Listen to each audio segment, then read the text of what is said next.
এখানে sine square আছে, এখানে কস স্কোয়ার আছে, এটারে পরিবর্তন করা যাবে, বাট এটারে পরিবর্তন করা যাবে না,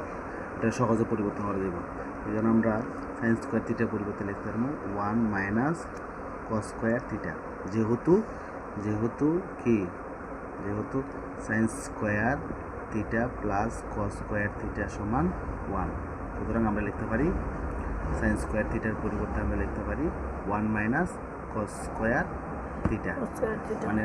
এই সূত্র থেকে আমরা সাইন স্কোয়ারের পরিবর্তে 1 মাইনাস কস স্কোয়ার থিটা আর কস স্কোয়ারের পরিবর্তে 1 মাইনাস সাইন স্কোয়ার থিটা লিখতে পারবো। এটা প্লাস আছে 3 cos theta minus 3 equal to 0, বা আবার যদি এর দুই দিয়ে গুণ করতে হবে 2 মাইনাস মানে 2 into 1 2 plus minus 2 cos square theta 2 cos square theta plus অতএব 3 cos theta minus 3 equal to 0, বা এখানে দেখো এই যে 2 আছে আর এখানে মাইনাস 3 আছে, এখানে দেখো minus 2 cos square theta plus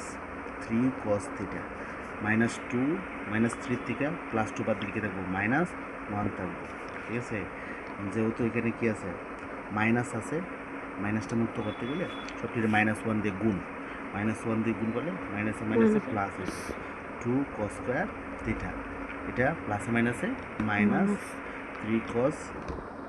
theta, এটা মাইনাসে মাইনাসে কী হয়ে যাব প্লাস 1। কী করছি আমরা চিহ্ন পরিবর্তন করছি কীভাবে, মাইনাস 1 দ্বারা গুণ করে, মাইনাস 1 দ্বারা গুণ করে এটা পরিবর্তন করছি। এখন দেখো মিডিল ফ্যাক্টর করতে হবে, মিডিল টার্ম কীভাবে, এই যে আগে একটা সংখ্যা আছে 2 একে 2, এখানে কত হইতে হবে 3 হইতে হবে, তাহলে এখানে কী চিহ্ন আছে যোগ চিহ্ন, প্লাস থাকলে না প্লাস থাকলে প্লাস হইতে হবে, মাইনাস থাকলে মাইনাস হইতে হবে, তাহলে 2 একে 2, 2 এর একে যোগ করলে কত 2 একে যোগ করলে 3, 2 এর একে যোগ করলে 3, তাহলে আমরা লিখতে পারি আমরা 2 cos square theta minus 2 cos theta minus cos theta, যেহেতু প্লাস চিহ্ন আছে একই চিহ্ন হইতে হবে, নাহলে যোগ হইতো না। ঠিক আছে, তাহলে যোগ হইতো না, আর মাইনাস যদি থাকতো দুইটা দুই জাত চিহ্ন হইল না, এখানে প্লাস আছে দিকে সেম চিহ্ন, মাইনাস থাকলে দুইটা দুই জাত চিহ্ন হইল না। আচ্ছা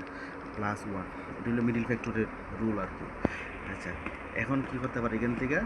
2 cos থিটা কমন নিতে পারো, 2 cos থিটা কমনে লিখে দিব cos থিটা, হ্যাঁ মাইনাস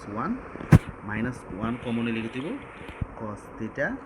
মাইনাস 1 ইকুয়াল টু 0। ঠিক আছে, বা